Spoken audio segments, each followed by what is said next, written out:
رجب اور شعبان میں جو راتیں ہیں اور شب معراج شب برات کی کیا حقیقت ہے؟ شب معراج تو کوئی شب نہیں ہے، یہ تو بنائی ہوئی شب ہے، اس کی تو کوئی حقیقت نہیں۔ نبی نے معراج کی ہے کس رات کی ہے کسی کو معلوم نہیں ہے۔ بس شب برات کا بھی میں بتا چکا ہوں۔ شب برات جو ہے نا، دیکھو شب برات میں بہت سارے کام کیے جاتے ہیں، بس یہ آخری بہت یہ کافی ہے میرا خیال ہے، یہ شب برات کا ٹاپک کر کے بس بہت ٹائم ہو گیا۔ شب برات کے بارے میں خوب سمجھ لیں، بہت سارے کام کیے جاتے ہیں۔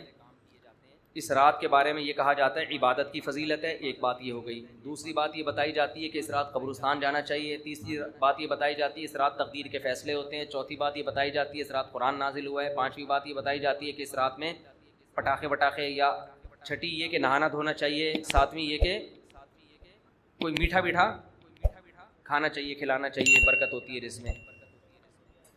جی پتوں کا، بیری کے پتوں سے نہاتے ہیں لوگ، بیری کے پتوں سے، بیری کے سارے، میں تو بکریاں چرانے جاتا تھا نا، تو بیری کے پتے وہ شب برات سے پہلے شارٹ ہو جاتے تھے، ہم پہلے سے بکریوں کو چرا کے لے آتے تھے، شب برات میں پتے غائب ہو جائیں گے۔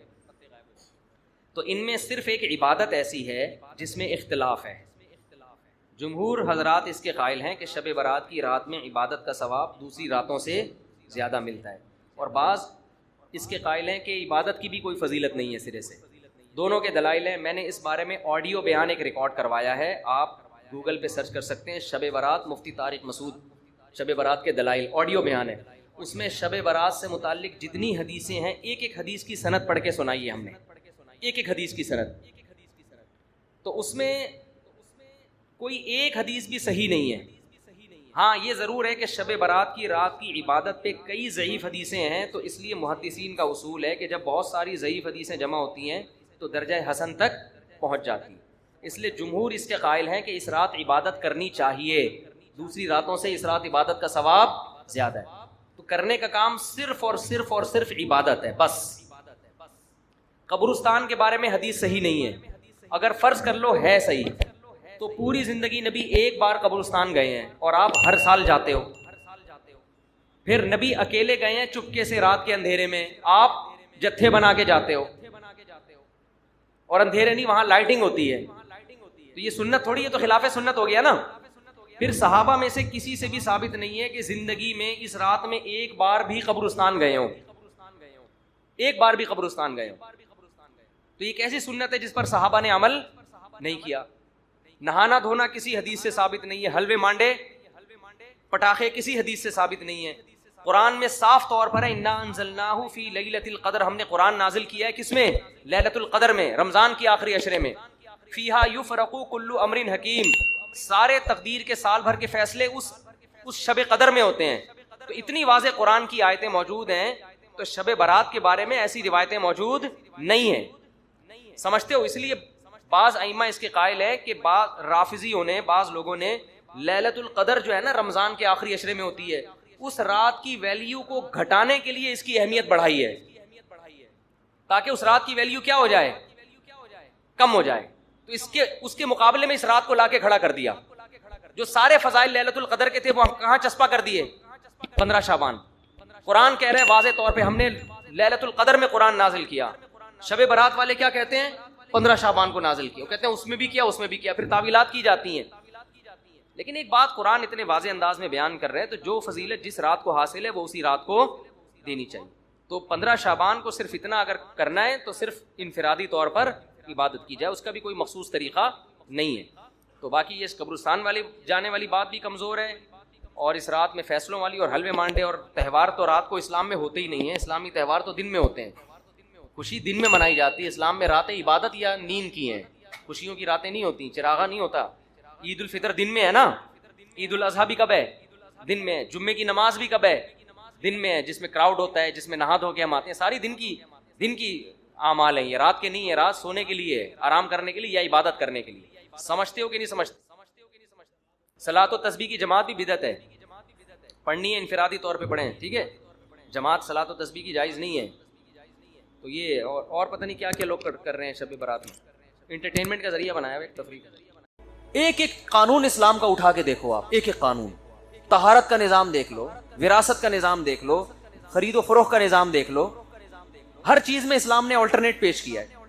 ہم کہتے ہیں نا عدالت سے خلا لے لیا، مفتیوں سے بھی پوچھو، کیا مطلب؟ نکاح کو ختم کرنے کا ایک طریقہ ملک کا ہے, ایک طریقہ کس کا ہے؟ اسلام کا. اس کے آلٹرنیٹ پیش کیا نا اسلام نے. کیا ہو گیا بھائی؟ زندگی گزارنے میں ایک طریقہ یورپ کا ہے, ایک مغرب کا ہے, ایک ہندوؤں کا ہے, ایک عیسائیوں کا ہے, اور ایک کیا ہے؟ اسلام کا. ان کے ہاں آپ کو ہر چیز میں رہنمائی نہیں ملے گی, اسلام میں آپ کو ہر چیز میں رہنمائی. میں لوگوں سے کہتا ہوں کہ مفتی صرف مسلمانوں کے ہاں ہوتے ہیں, ہندوؤں میں مفتی, عیسائیوں میں مفتی, یہودیوں میں مفتی, ان کے یہاں لائر ہوتے ہیں. لائر کسے کہتے ہیں؟ کہ چند لوگوں نے بیٹھ کے جو قانون بنایا اس قانون کو جاننے والے کو کیا کہا جاتا ہے؟ لائر. مذہب کے قانون بتانے والا نہیں ہوتا, کیونکہ قانون ہی نہیں ہے مذہب کے پاس. ہندوؤں میں مفتی کرے گا کیا؟ وہ گائیڈ ہی نہیں کر سکتا دو چار چیزوں کے علاوہ. عیسائیوں میں کیا کرے گا؟ وہاں روحانی ہوتے ہیں ان کے, دم درود والے, جن چڑیل بھوت اتارنے والے, پھر آشیرواد لو تو یہ مسئلہ حل ہو جائے گا. مفتی نہیں ہوتے. اور یہ بھی بتا دوں کہ جو روحانی علاج والا ہوتا ہے وہ تو مفتی ویسے ہی نہیں ہوتا, کیونکہ آج بہت سے مفتی روحانی علاج کر رہے ہیں. حضرت مفتی صاحب ہیں روحانی علاج کرتے ہیں, وہ مفتی تو ہو ہی نہیں سکتا نا, کیونکہ روحانی علاج تو غیر مسلموں میں ہوتا ہے. ان کو یہ جو جس طرح کے وہ شعبدے دکھاتے ہیں نا, کیونکہ ان کے یہاں مفتی اب لوگوں کو اپنی طرف گھیرنے کے لیے ان کے پاس نالج تو ہے نہیں نا, کیا گائیڈ کریں گے لوگوں کو وہ بیٹھ کے بیچارے. تو پبلک آئے گی کیسے ان کے در پہ؟ تو کچھ روحانی چیزیں کر رہے ہوتے ہیں, جن چڑیل بھوت اور اس ٹائپ کی چیزوں سے مجمع انہوں نے اکٹھا کیا ہوا. رسول اللہ صلی اللہ علیہ وسلم کی بھی نبوت کے اللہ نے دلائل کے انبار لگا دیے. خود آپ صلی اللہ علیہ وسلم کی باتیں دیکھو, باتوں کی حفاظت کیسے ہوئی ہے.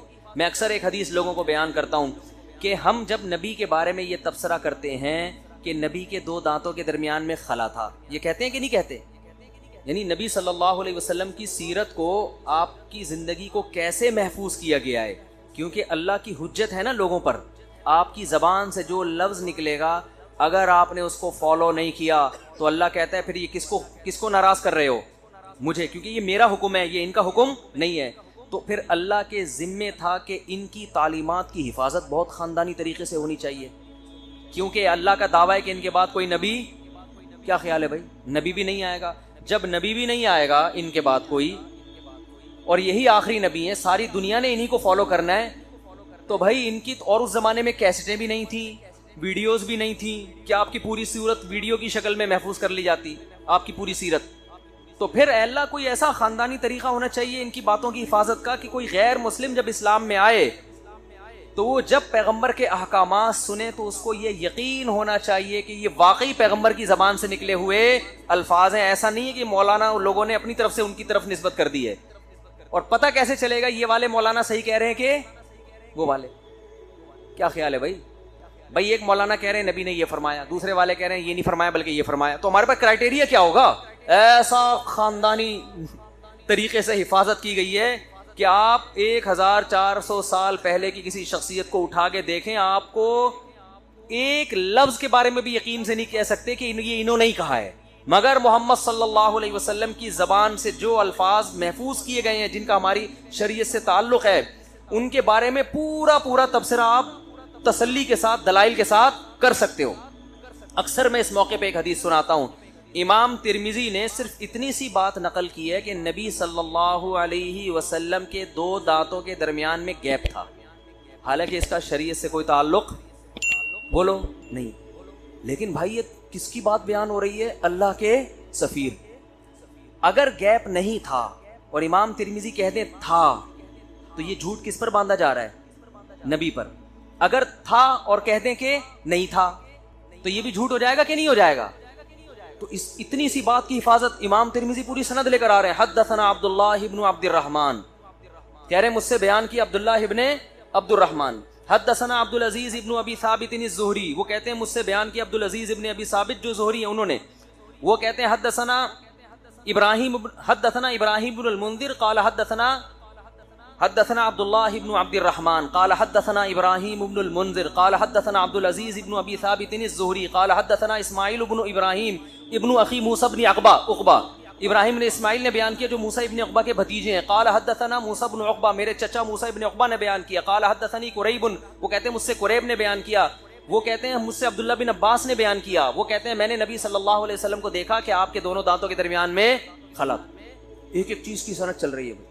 اور پھر ان تمام راویوں کے بارے میں آپ تحقیق کرنا چاہو گوگل پہ لکھ لو, آ جائے گا. گوگل پہ کہاں سے آیا بھائی؟ اس دور میں تو گوگل نہیں تھا.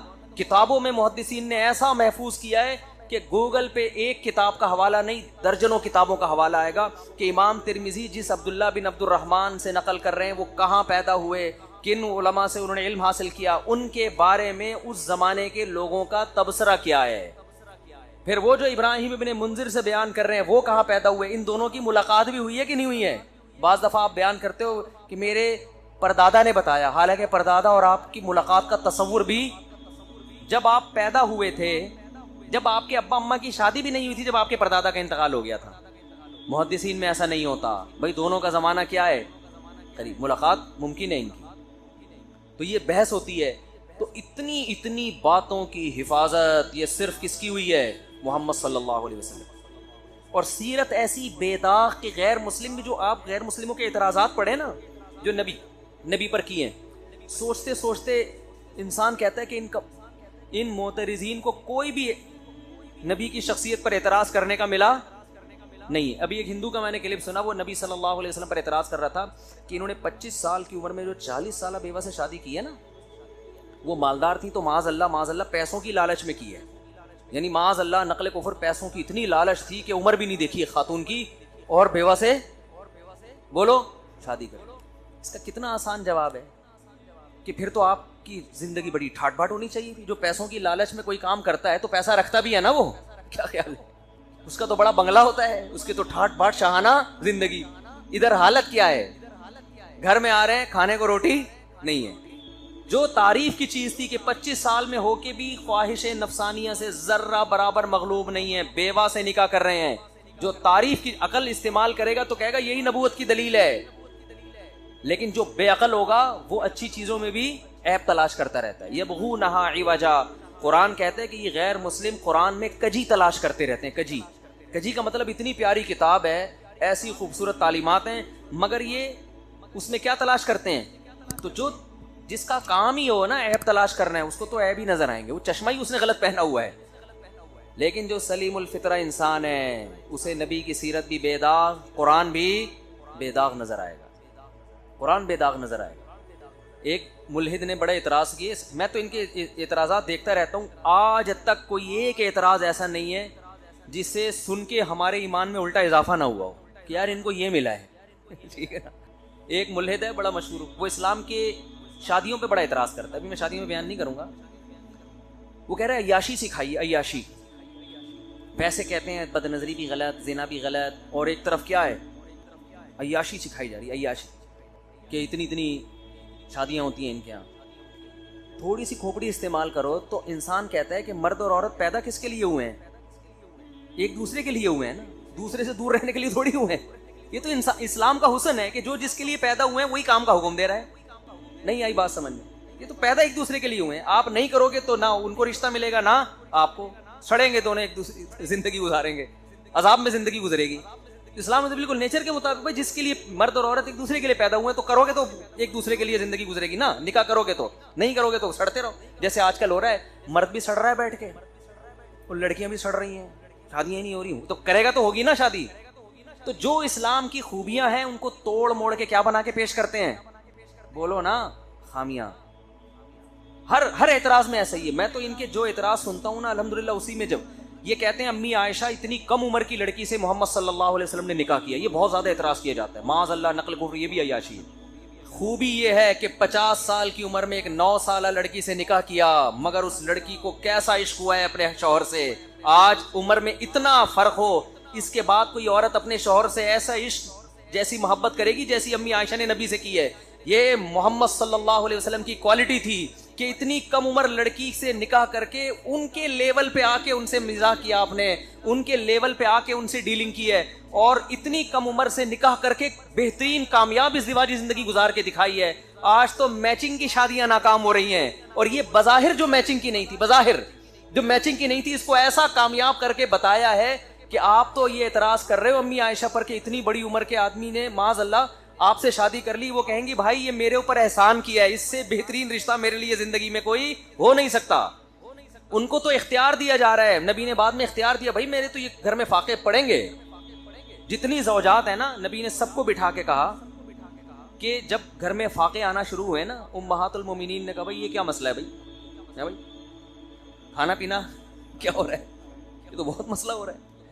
تو یہ تو نیچر ہے, عورت ظاہر ہے شوہر سے مطالبہ کرے گی, تو جب زیادہ مطالبہ کیا نبی صلی اللہ علیہ وسلم ناراض ہو گئے, اور قرآن کی آیتیں نازل ہوئی کہ اے نبی اپنی زوجات سے کہہ دیجئے کہ اگر تمہیں دنیا کا مال و متاع چاہیے, اور اب میں بڑے بڑے مالدار لوگ پڑے ہوئے ہیں, اس زمانے میں شادی کرنا کوئی مشکل کام نہیں تھا, طلاق ہوتی تھی, دھڑا دھڑ رشتے آتے تھے. فتعالینا امتعکن واسرحکن سراحا جمیلا, آؤ میں تمہیں نکاح ختم کر دیتا ہوں, طلاق دے دیتا ہوں, اور کچھ مال و متاع دے کے رخصت کر دیتا ہوں, جہاں چاہے نکاح کرو, لیکن اگر میرے ساتھ زندگی گزارنی ہے تو میں بھی انہی فاقوں میں اور تم بھی انہی فاقوں. تو ساری زوجات کو نبی نے کہا کہ سب سے مشورہ کر کے بتاؤ. سب نے کیا ہوگا کیا واللہ عالم, سب نے کہا نہیں جی ہم نے آپ کے ساتھ رہنا ہے. جب امی عائشہ کو کہا گیا نا, نبی نے فرمایا کہ اے عائشہ جاؤ اپنے گھر میں مشورہ کر لو, جلد بازی فیصلے میں بولو نہ کرو. آپشن ہے, آپ کہہ سکتے ہیں کہ طلاق کا دھبا سے بچنا چاہتی تھی. اس زمانے میں طلاق کوئی اتنا بڑا دھبا, یہ ہمارا دور نہیں تھا, ایک آدمی کی 4 بیویاں ہوتی تھیں, وہ تو دھڑا ادھر ایک نے چھوڑا دوسرے 10 رشتے لائن سے لگے ہوئے ہوتے تھے. آپ اس کلچر میں جا کے سوچو.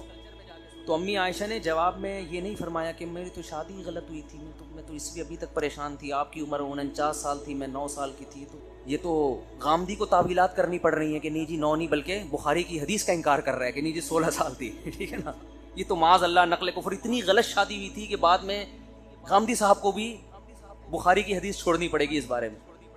تو یہ تو ویسے ہی میں, آپ نے تو بالکل وہی بات کی جو میرے دل میں تھی.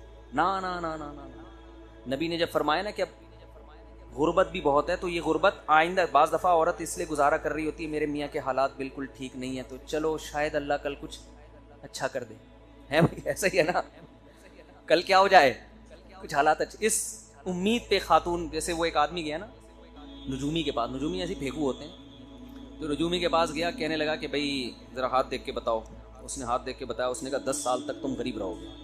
بڑا خوش ہو گیا کہ پھر پیسہ آئے گا. اس نے کہا پھر کیا ہوگا؟ اس نے کہا پھر تمہیں غربت کی عادت ہو جائے گی, تو غربت کی ٹینشن لینا تم.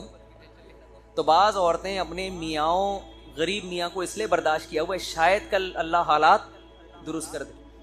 ادھر کیا تھا پیغمبر کی زوجات, غربت, فاقے, تو نبی صلی اللہ علیہ وسلم نے اپنی غربت پہ اور مہر لگا دی کہ میرے حالات ایسے ہی رہیں گے, میرے پاس پیسہ آیا بھی تو میں رکھوں گا نہیں. لہذا اللہ نے مجھے حکم دیا ہے کہ میں تمہیں یہ بتا دوں کہ اگر پیسہ چاہیے تو ابھی طلاق کا بہترین موقع ہے, میں تمہیں مال و دولت دے کے, اللہ دے دے گا آپ کو, وہ دے کے رخصت کر دوں گا. مطلب یہی تھا جہاں چاہو نکاح کرو. تو امی عائشہ سے فرمایا کہ جلد بازی میں فیصلہ نہ کرو, گھر جا کے مشورہ لے. تو امی عائشہ غضبناک ہو گئیں, فرمایا یا رسول اللہ آپ کے بارے میں مشورہ کروں میں, یعنی آپ کے بارے میں مشورہ کروں کہ رہنا کہ نہیں رہنا, یہ کوئی سوال ہے؟ مطلب یہ تو یہ گویا یہ بھی جرم ہے کہ میں آپ کے بارے میں مشورہ جا کے کروں کہ رہنا ہے کہ نہیں رہنا. تو جس حدیث میں یہ آتا ہے کہ 9 سال کی عمر میں نکاح کیا, انہی حدیثوں میں یہ بھی تو آتا ہے کہ جس سے نکاح کیا ان کے لیے اس سے بہتر رشتہ نہیں تھا, وہ اس پہ فخر کرتی تھی. تو یہ محمد صلی اللہ علیہ وسلم کے کمال نبوت کی اور آپ کی شخصیت کے کامل ہونے کی علامت ہے کہ عمر کے اتنے فرق کے باوجود ایسی کامیاب زندگی گزار کے دکھائی کہ آج عمر میں فرق نہیں ہوتا, ہر لحاظ سے میچنگ کی شادیاں ہوتی ہیں, مگر ایسا کامیاب جوڑا آپ کو نظر نہیں آئے گا. کتنے استخارے نکال کے نا آج کل شادیاں ہو رہی ہیں. لڑکے کی کم بخت کی جاب بھی دیکھ لی, 1 کروڑ روپے کما رہا ہے. لڑکی والے تو کر نہیں رہے ہوتے نا شادی اپنی بچی کی, بھئی 1 کروڑ نہیں ہے تو صرف 99 لاکھ روپے, یہ اتنے غریبوں سے ہم نے کرنی نہیں. ساری میچنگ کی, عمر بھی دیکھ لی, کم بخت صرف 2 سال بڑا ہونا چاہیے, اگر 10 سال بڑا ہے تو یہ بھی زیادہ بڑا ہے, برابر کا ہے تو یہ تو غلط ہے, شوہر تو تھوڑا سا عمر میں بڑا اچھا لگتا ہے, اور اگر کم عمر ہے تو نہیں, ہم لوگوں کی آپ دکھائیں گے ہمارا بیگم کی عمر بڑی اور شوہر کی عمر چھوٹی, یہ بھی میچنگ کی نہیں, پروفائل پہ اچھے نہیں لگیں گے. پھر قد میں یہ دیکھا جاتا ہے کہ لڑکا تھوڑا سا لڑکی سے قد میں اونچا, زیادہ بھی لمبو بھی نہ ہو, عجیب سا لگے گا وہ پروفائل. وہ دیکھتے ہیں کہ البم میں بھی جوڑا لگے نا, میچنگ کی شادی ہوئی ہے یار. جب تصویریں کھینچیں گی دلہن کی اور دولہا ساتھ میں بیٹھا ہوگا تو فیس بک پہ جب تصویریں وائرل ہوں گی, دیکھنے والے کہیں گے واہ واہ ماشاء اللہ. تو قد تھوڑا سا اونچا ہو, زیادہ بھی نہیں, برابر بھی نہیں. برابر ہو تو پتہ کیا چلے گا میاں کون ہے بیوی کون ہے, تو تھوڑا سا تو آدمی تھوڑا سا اونچا ہونا چاہیے, ٹھیک ہے نا, تو بالکل نہیں چلے گا. سمجھ میں آ رہی ہے بات کہ نہیں؟ اتنی میچنگ کی شادی, کلر بھی بہت زیادہ, چٹے کی کالی سے شادی, یہ چٹا ہے, اس کا نام محلے میں چٹا خان پڑا ہوا ہے. تھوڑا بہت چلتا ہے, قوم بھی دیکھی جاتی ہے. اتنی ساری میچنگ ہونے کے بعد پھر استخارے بھی نکلے, پھر یہ لڑکی اردو اسپیکنگ ہے تو یہ بھی اردو اسپیکنگ, وہ پشتو ہے تو یہ بھی پشتو, قوم بھی میچ, ڈگریاں بھی میچ ہو گئی, یہ ڈاکٹر بھی ہے, یہ بھی کم بخت ڈاکٹر, کم بخت سے میری مراد وہ والا کم بخت, ڈاکٹر بھی ہے, ایجوکیشن کے لحاظ سے بھی لیول برابر, اور اس کے بعد بھی کیا جو حالات ہوتے ہیں وہ کیا ہوتے ہیں, مجھے ایسی اس لیے آ رہی ہے کہ میں دیکھ رہا ہوں نا. تو اس کے بعد نتیجہ کیا نکلتا ہے؟ التائبون العابدون الحامدون السائحون, وہ روزہ رکھنے والے ہوتے ہیں. آج ہماری سوسائٹی میں نفلی روزوں کا رواج ختم, نفلی روزوں کا رواج ختم. آج میرا موڈ ہو رہا تھا صبح روزہ رکھنے کا, گھر والوں نے بولا نہیں بھائی بیان بھی کرنا ہے, بالکل ہی حالت, یہ گرمی اتنی شدید ہے. تو مجھے خیال آ رہا تھا کہ یار ایسی شدید گرمی ہی میں تو روزہ رکھو گے تو روزے کی عادت پڑے گی. میں نے نہیں رکھا, میں اتنا نیک ہوں نہیں, لیکن خیال یہ آ رہا تھا مجھے. 50% اٹھا کہ سحری کر لیتا ہوں, پھر کہا نہیں, پھر کہا کر لیتا ہوں, پھر کہا نہیں, 10 دفعہ گیا ہوں گا, پھر خیال آیا جمعے کا دن ہے, چھوڑو اتنا لمبا بیان, کیونکہ ابھی جو ہم لوگوں نے 9 محرم وہ 9 ذی الحجہ کا جو روزہ رکھا نا, اس میں حالت پتہ ہی ہوگا کیا ہوئی ہے. بچے ہمارے اوندے پڑے ہوئے تھے اثر میں, سارے بہت ہی حالت خراب ہوئی ہوئی تھی. لیکن آپ اور مجھے, ہم سب کو چاہیے ہم اپنے آپ کو محنت اور مشقت کا عادی بنائیں. گرمیوں میں روزے رکھا کریں, چند دن تکلیف ہوگی, اس کے بعد کیا ہو جائے گی عادت. ایسا مزہ آئے گا نا کہ مزہ نہ آئے پیسے واپس. یہ پتہ چل جائے گا کہ یار کم کھا کے بہت اچھا جیا جا سکتا ہے, چند دن میں ٹینشن ہوگی. میں نے اتوار کو ایک دفعہ بیان کیا, لوگوں کو میں نے بتایا, بیان میرا ہو رہا تھا 9:30 بجے رات کو. اس میں نے لوگوں کو یہ بات کہی کہ میں نے کل رات 10:30 بجے کھانا کھایا تھا, اس کے بعد سے اب تک کھانا نہیں کھایا, 24 گھنٹے ہو گئے تھے کھانا کھائے ہوئے. تو میں نے کہا دیکھو میں 1.5-2 گھنٹے سے کتنا بول رہا ہوں, حالانکہ میں نے کھانا کب کھایا تھا 24 گھنٹے سے زیادہ نہیں, 1 گھنٹہ 23 گھنٹے ہو چکے تھے مجھے کھانا کھائے ہوئے. تو یہ نہیں کہ میرا روزہ تھا, میں نے زیادہ نہیں سوری روزہ بھی تھا, زیادہ کیا کیا ہے, افطاری میں ایک لیمن اور شہد ڈال کے پانی پی لیا, چند کھجوریں کھا لی, 2-4 کھجوریں بس. تو آپ تجربہ کر کے دیکھو نا, تجربہ کر کے. سحری تو کی نہیں تھی اس دن, کیونکہ رات 10:30 بجے کھانا کھایا تو سحری کی نہیں. اگلے دن جا کے افطاری میں, کیونکہ بیان تھا میرا افطاری کے فوراً بعد, اگر میں کھانا کھاتا تو بیان کے قابل نہیں رہتا. کھانا کھاؤ گے تو ٹون ہو جاؤ گے نا. تو ہم نے کیا کیا, شہد کا شربت بنا کے اس میں تھوڑا لیمن ڈالا اور پی گئے ہم, اور 2-4 ایک آدھ کھجور کھا لی ہوگی. چائے کی مجھے چونکہ عادت ہے, بہت خراب عادت ہے, آدھا کپ سٹا لگا لیا ہم نے چائے کا, فٹ فاٹ ہو گئے, بیٹھ گئے. اتنا لمبا بیان کیا, کوئی کمزوری نہیں, کوئی ویکنیس نہیں. پھر چونکہ مغرب سے عشاء تک لمبا بیان ہوا, تو عشاء کے بعد جا کے پھر وہی تھوڑا سا پانی جو لیمن کا بچا ہوا تھا, شہد, اچھا لیمن کو بھی 2-3 گھنٹے پانی میں ڈال دیں, تھوڑا کڑوا ہو جائے, وہ زیادہ اچھا ہوتا ہے, وہ پی لیا. اس کے بعد پھر 1 گھنٹہ بیان. لوگ سمجھ رہے تھے مفتی صاحب کوئی بہت پہنچے ہوئے ہیں, اتنا اسٹیمنا. نا نا نا نا نا نا, ہم کوئی بہت اسٹیمنا نہیں ہے. میں یہ واقعہ آپ کو اس لیے سنا رہا ہوں کہ جتنا ہم پھوڑتے ہیں اتنا پھوڑنا ہمارے لیے ضروری نہیں ہے. میرے جیسا باریک آدمی جو بہت زیادہ اچھی صحت نہیں ہے, آپ سے ہو سکتا ہے کم ہی صحت ہو, اتنا کم کھا کے اتنا سروائیو کر پا رہا ہوں, تو یہ میری اس کی علامت نہیں کہ بہت اچھی صحت ہے, یہ اس کی علامت ہے کہ ہم پھوڑ بہت زیادہ رہے ہیں. آپ تجربہ کر کے دیکھو, ہو سکتا ہے مجھے 1 گلاس پینا پڑا ہو, آپ 2 گھونٹ میں بھی چل جاؤ. آپ نہیں آئی میرا خیال ہے بات سمجھ. ہو سکتا ہے مجھے جو ہے نا 2 گھنٹے بیان کے لیے 1 گلاس لیمن کا شربت پینا پڑا, شہد کا شربت, وہ والا شربت نہیں چینی والا, وہ تو پھر پریگیٹو نہیں ہو جاتے. تو آپ جب کرو گے نا آپ کی صحت ہم سے اچھی ہوگی, آپ کو اس سے بھی کم 2 کھجوریں بھی کھا لو گے تو آپ چل جاؤ گے. تو میرے بھائی یہ جو پھوڑنا پھاڑنا, صبح بھی پھوڑ رہے ہیں, دوپہر بھی بھر کے پھوڑ, کھا نہیں رہا, کھانا نہ بولا کرو, غصہ آتا ہے مجھے. لوگ کہتے ہیں میں کھانا کھا کے آ رہا ہوں, بس کرو یار, جھوٹ بولنے کی بھی کوئی حد ہوتی ہے. کھانا کھا کے نہیں آ رہے تم, کھانا پھوڑ کے آ رہے ہو, کھا کے نہیں آ رہے ہو تم, جھوٹ بول رہے ہو, تم پھوڑ کے آ رہے ہو کھانا. تو جھوٹ کی بھی کوئی حد ہوتی ہے, اس کو کھانا تھوڑی بولتے ہیں. تو یہ کرنا پڑے گا میرے بھائی. تو نفلی روزوں کی عادت ڈالو. ایام 20 کے روزے ہیں, 13, 14, 15, جمعرات اور پیر کا روزہ. اور پھر حدیث میں یہ بھی آتا ہے, نبی صلی اللہ علیہ وسلم روزے رکھنے پر آتے تو رکھتے چلے جاتے, چھوڑنے پر آتے تو چھوڑنے. ڈاکٹر کہتے ہیں 21 دن کسی خوراک کا عادی بنا دیا جائے تو یوز ٹو ہو جاتا ہے. تو آپ کیا کرو, چند دن روزے رکھو, اس کے بعد اپنی خوراک کو کنٹرول کرو. جتنی اوٹ پٹانگ چیزیں ہیں نا, چینی, مٹھائیاں, برفیاں, لڈو, جلیبیاں, میں بھی کھاتا ہوں کبھی کبھار, جلیبی کبھی کبھار کھاتا ہوں, یہ سب کبھی کبھار میں کوئی حرج بھی نہیں ہے. تو یہ سب اپنی زندگی سے کیا کر دو, بولو نکال. تو آپ دیکھو یار تھوڑے دنوں میں, اور پسینہ نکالا کرو. میرے دیکھو پوری کمر بھیگی ہوئی ہے پسینے سے, کیا ہوا, کو مر گیا میں. ڈاکٹر پتہ کیا کہتے ہیں, ORS بہت ضروری ہے, اس سے ڈی ہائیڈریشن ہوتا ہے. بھائی ٹوپی ڈرامے ہیں, ہونے تو دو ڈی ہائیڈریشن, عادی بناؤ. تھوڑی سی گرمی لگی ایک دم نمکیات پینا شروع. نہیں یار, آپ روٹی کھاؤ گے نا اس میں ہوتے ہیں نمکیات, بہت زیادہ چھوئی موئی بننے کی بالکل بھی ضرورت نہیں ہے. ہاں اس گرمی میں تھوڑا ایک احتیاطاً رکھ لو کہ بالکل ہی مرنے نہ لگے, کہیں ایسا نہ ہو.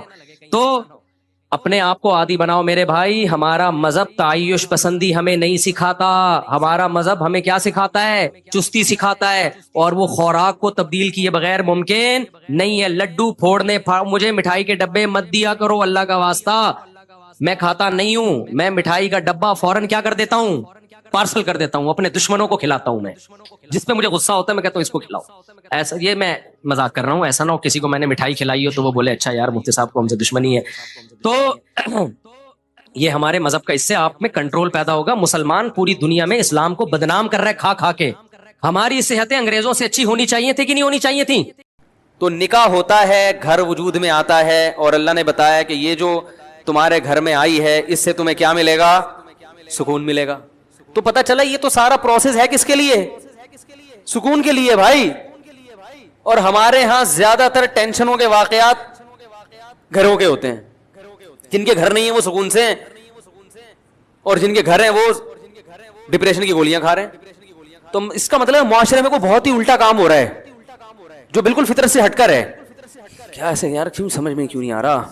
دیکھو روٹی پیٹ بھرنے کے لیے ہے نا, روٹی سے پیٹ نہیں بھر رہا, اس کا مطلب وہ بہت ہی کچھ ایسا چیز آپ نے کھائی بھی ہے, یہ کچھ ایسا لائف اسٹائل ہے کہ آپ کا تو میدا ہی الٹا کام کر رہا ہے.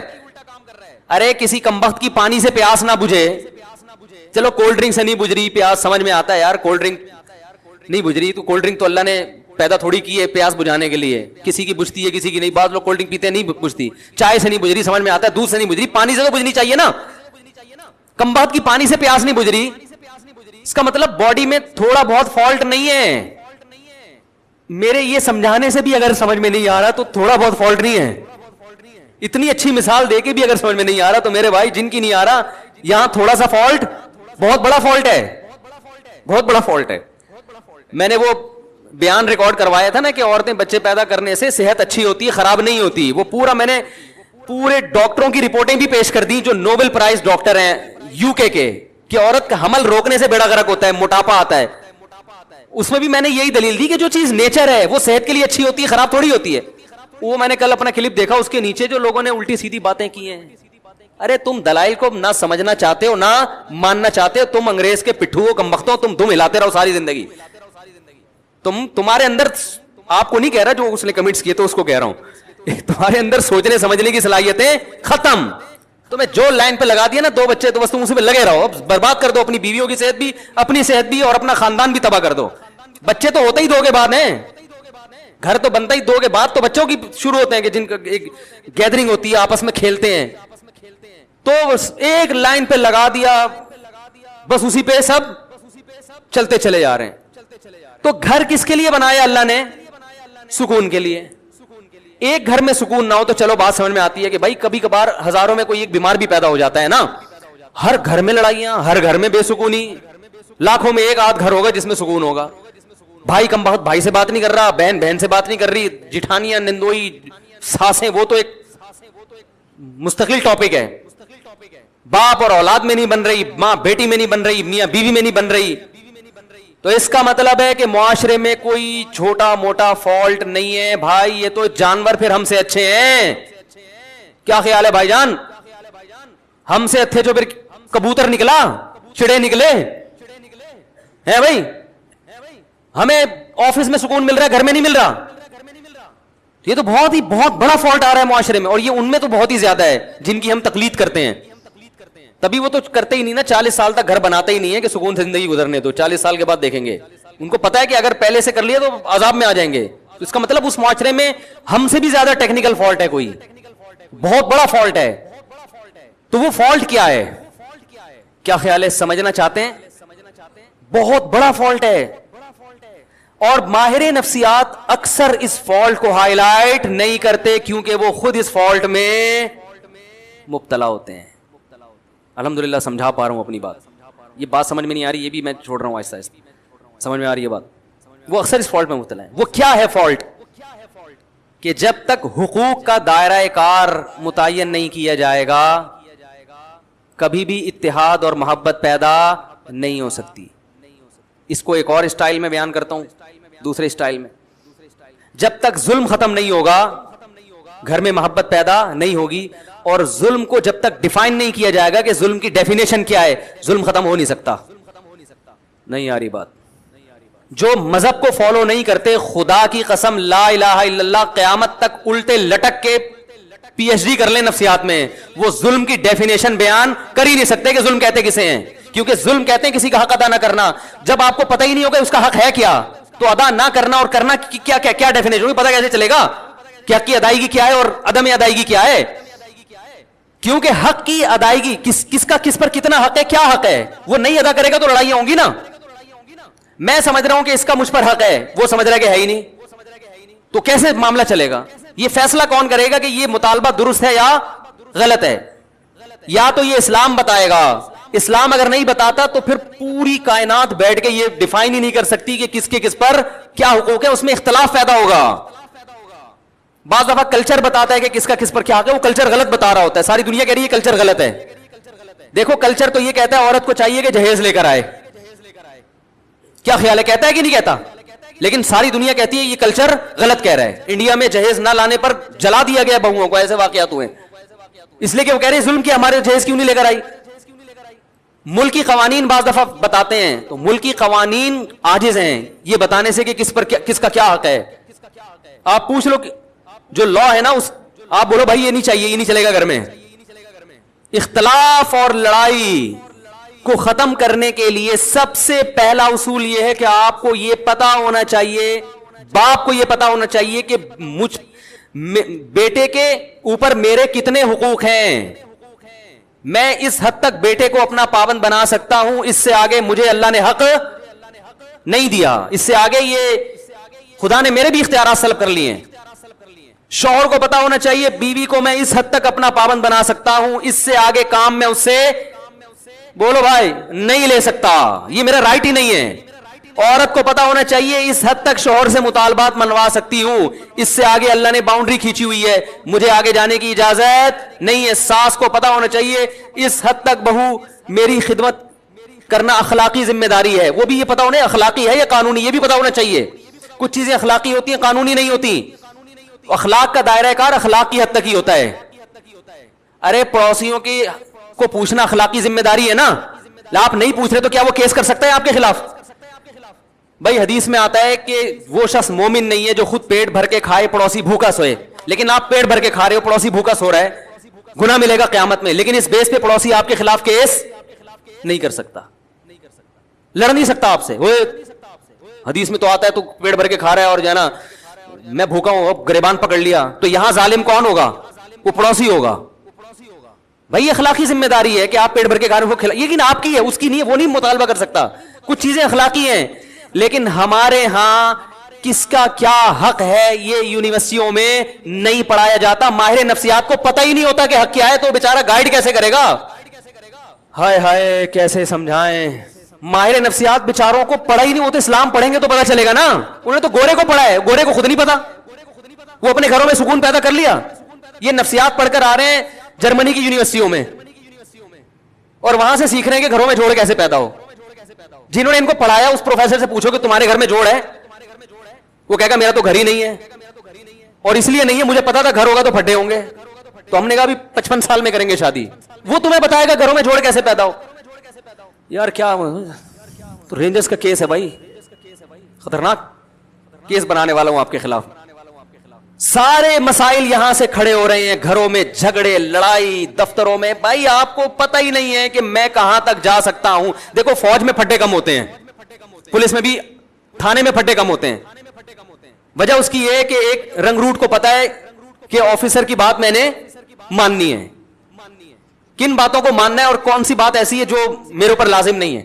اگر کوئی آفیسر میرے سے گھر سے پوچھا لگوانا شروع کر دے تو یہ میرے اوپر, اور آفیسر کو پتا ہے کہ میں نے یہ شروع کر دیا تو میرے خلاف کیس بھی ہو سکتا ہے.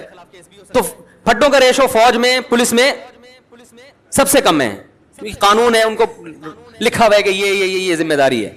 دفتروں میں بھی پھٹے اکثر کم ہوتے ہیں کیونکہ باس کو پتا ہے کہ یہ امپلائی میرا کتنا تابع ہے, اس کو تنخواہ اس چیز ریٹرن میں لکھا ہوا ہوتا ہے کہ بھائی تجھے اس چیز کی تنخواہ مل رہی ہے, تو نے اتنے بجے آنا ہے, یہ کام کر کے دینا ہے, کرے گا تو میری بلا سے تو شکل کا اچھا ہے برا ہے بھائی, تجھے ملیریا ہے, تجھے ٹی بی ہے, تجھے کیا ہے, تو نے پولیو کی ویکسینیشن کروائی ہوئی ہے کہ نہیں کروائی ہوئی, مجھے میری ہیڈ ایک نہیں ہے.